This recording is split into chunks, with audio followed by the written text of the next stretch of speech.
Friends எல்லாருக்கும் வணக்கம். எல்லோரும் எப்படி இருக்கீங்க? நல்லா இருக்கீங்களா? இன்றைக்கி நம்ம சேனலில் நம்ம என்ன வீடியோ பார்க்க போகிறோம் அப்படின்னா, நம்ம தளபதி விஜய் அண்ணாவை மிக முக்கியமான கிரிக்கெட் பிரபலம் ஒருத்தர். எனக்கு தளபதி விஜய் தான் ரொம்ப பிடிக்கும். நான் தளபதி விஜய் அண்ணா படங்களை தான் விரும்பி பார்ப்பேன். காலேஜ் படிக்கிற டைமில் தளபதி விஜய் அண்ணா படத்தை தேட்டரில் பார்க்குறது தான் என்னோடய வழக்கமாக இருந்துச்சு அப்படின்னு ஓப்பன் டாக்காக பேசியிருக்காரு.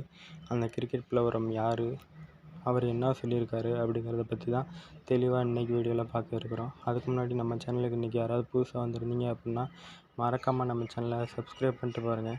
ஏன்னா நீங்கள் போடுற சின்ன சின்ன லைக் அண்ட் சப்ஸ்கிரைப் தான் இனி அடுத்த வீடியோ பண்ணுறதுக்கு மோட்டிவேட் பண்ணும். வாங்க வீடியோக்குள்ளே போகலாம். நம்ம தளபதி விஜய் அண்ணா சின்ன பிள்ளைங்களில் முதல்ல ஆரம்பித்து பெரிய ஆட்கள் வரைக்கும் எல்லாத்தையுமே கவர்ந்துட்டாருன்னு சொல்லலாம். அவரை பிடிக்காத ஆளுன்னு யாருமே கிடையாது. ஏன்னா கோடிக்கணக்கான ரசிகர் நெஞ்சில் இதயங்களில் குடிகொண்டு வாழ்ந்துக்கிட்டு இருக்காரு நம்ம தளபதி விஜய் அண்ணா அவர்கள். அந்த வரிசையில் பார்த்தீங்க அப்படின்னா இப்போ மிக முக்கியமான கிரிக்கெட் பிரபலம், அதாவது யார் அப்படின்னா ஸ்கை அப்படின்னு சொல்லக்கூடிய மிஸ்டர் சூரியகுமார் யாதவ் அவர்கள் தான். அவர் ஐபிஎல் டீமில் மும்பை இந்தியன்ஸ் அணிக்காக பல ரன்களை குவிச்சவர், பல சாதனைகள் கிரிக்கெட்டில் பண்ணிக்கிட்டு இருக்காரு. அவர் என்ன சொல்லியிருக்காரு அப்படின்னா, எனக்கு தளபதி விஜய் அண்ணா தான் ரொம்ப பிடிக்கும். நான் தளபதி விஜய் அண்ணா படங்களை தான் ரொம்ப விரும்பி பார்ப்பேன். காலேஜ் போகிற டைமுங்களில் நான் தேட்டரில் போய் தளபதி விஜய் அண்ணா படங்களை பார்த்த நாட்கள் தான் அதிகம் அப்படின்னு ஓப்பனாக பேசியிருக்காரு. இதை பற்றி நீங்கள் என்ன நினைக்கிறீங்க அப்படிங்கிறத மறக்காமல் கமெண்ட்டில் சொல்லுங்கள். அது மட்டும் இல்லாமல் அதிமுகவோட முன்னாள் அமைச்சர் செல்லூர் ராஜு அவர்கள் என்ன சொல்லியிருக்காரு அப்படின்னா, இவர் எம்ஜிஆரோட பாதையில் பின்பற்றுறாரு.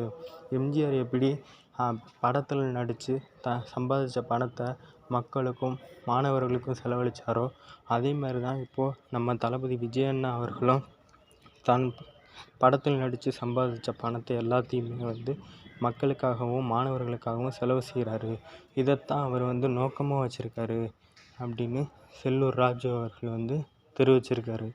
அடுத்த நியூஸ் என்ன அப்படின்னு பார்த்தீங்கன்னா, நம்ம தளபதி விஜய் அண்ணா அவர் ஃபேமிலி கூட இருக்கிற மாதிரி ஒரு ஃபோட்டோ ஒன்று வெளியிட்டிருக்காங்க. இதை பார்த்துட்டு நிறையா பேர் என்ன சொல்கிறதுன்னு தெரியாமல் ஆயடிச்சு போயிருக்காங்க.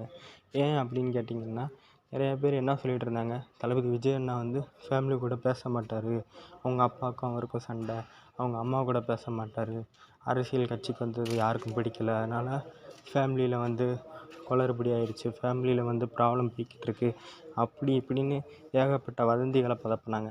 அதுக்கெல்லாம் பதிலடி கொடுக்கும் விதமாக தான் அந்த ஒரு ஃபோட்டோ இன்றைக்கி சோஷியல் மீடியாவிலேயே கலக்கிக்கிட்டு இருக்குன்னு கூட சொல்லலாம். அது மட்டும் இல்லாமல் இன்னொரு நியூஸ் என்னன்னு கேட்டிங்கன்னா, இந்த கோட் அப்படின்ற திரைப்படத்தில் நம்ம தளபதி விஜய் அண்ணா 2 பாட்டு பாடியிருக்காரு. இது தளபதி ரசிகர்களாக இருக்கக்கூடிய எல்லாத்துக்குமே ஒரு டபுள் ட்ரீட்டுன்னு தான் சொல்லணும். ஏன்னா நம்ம தளபதி விஜய் அண்ணா ஏகப்பட்ட படங்களில் நிறையா பாடல்கள் பாடியிருக்காரு. ஆனால் ஒரு படத்தில் ஒரு பாட்டு தான் பாடுவார். ஆனால் இந்த படத்தில் 2 பாட்டு பாடியிருக்காருன்னு யுவன் சங்கர் ராஜாவே ஒரு அப்டேட்டு கொடுத்துருக்காரு. இதை பற்றி நீங்கள் என்ன நினைக்கிறீங்க அப்படிங்கிறத மறக்காமல் கமெண்ட்டில் சொல்லுங்கள். மேலும் இது போன்ற பல சுவாரஸ்யமான வீடியோக்களுக்கு நம்ம சேனலை சப்ஸ்கிரைப் பண்ணிட்டு பாருங்கள். தேங்க்யூ ஃப்ரெண்ட்ஸ், பாய்.